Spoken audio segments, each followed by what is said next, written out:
creation of a new game, there is pressure to do something different, to lead the way, to deliver even better characters, environments and stories. Over the years with Tomb Raider, each adventure has broken new ground and taken the player to even more exotic locations and arenas. And now onto a new arena, the next generation console.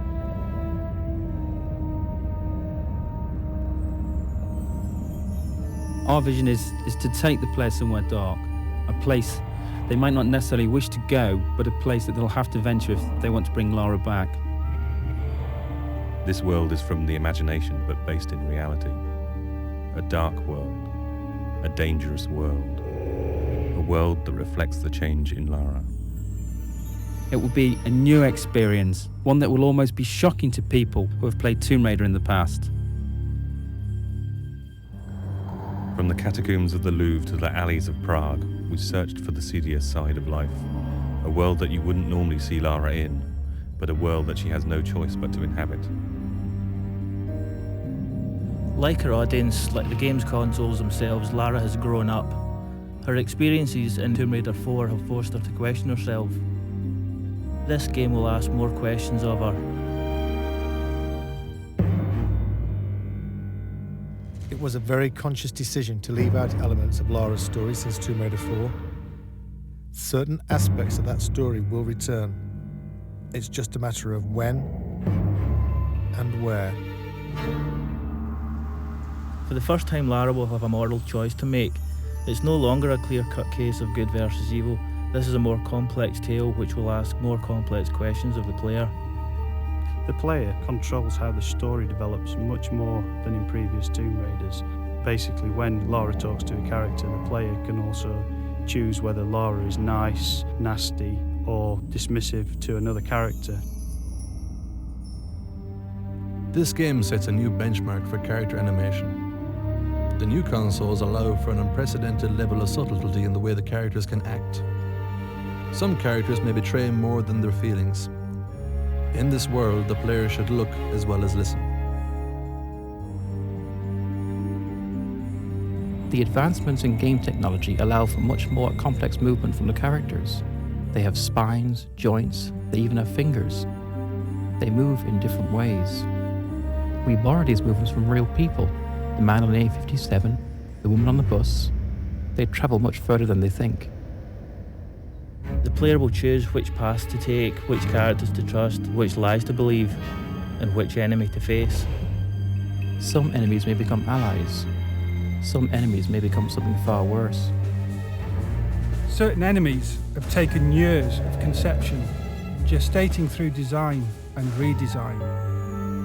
I am the first to see them born, the first to guide them through the early stages, their first steps, their first kills, until they are finally unleashed upon the world.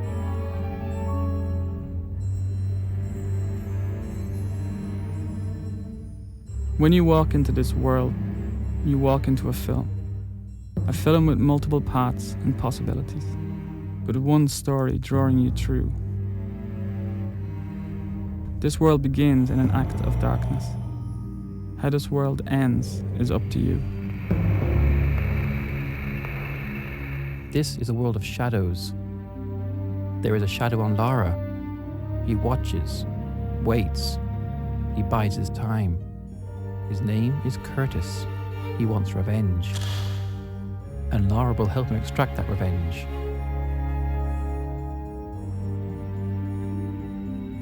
For the first time, there is another playable character in Tomb Raider. A character whose abilities combine the supernatural with the superhuman.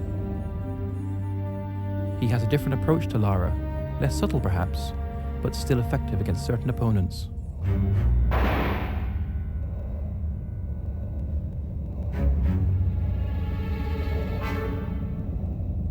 It's a much more intelligent game for the enemies as well as Lara. The PlayStation 2's got much more power to process enemies doing much more complicated things. The enemies in the game have evolved. They will work together.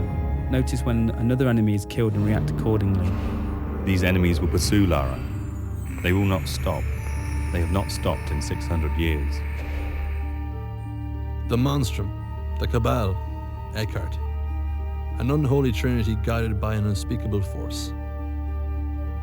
Their origins lie in the annals of alchemy, not in its purported search for the secrets of gold, but in its real search for the secrets of the atom. If you control the atom, you can control life.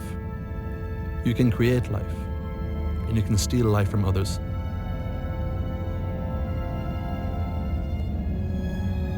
This story is very much on an epic scale, from 14th century alchemists to serial killers in modern day France.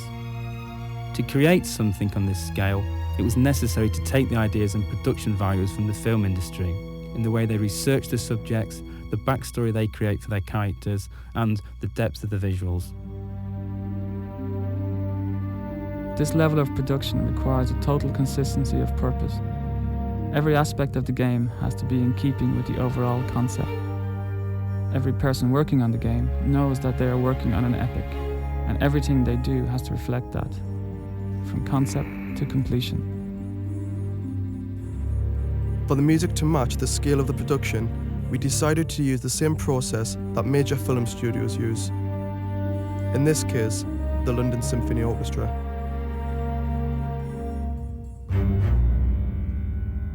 It's an overwhelming thought having your music played by 84 of the world's top musicians, but the effect of the music when playing Angel of Darkness will be well worth the shredding of our nerves. On the day of the recording, we are in the good hands of Abbey Road Studios and David Snell, the conductor. In a sense, he visualises the music and translates it to the ears. We wanted the music to be ever-present, draw you into the world without you noticing. Part of the style of this game is that all the elements work together, bide their time, wait for the moments when they are needed. At core, we had a very clear vision of where we wanted to go.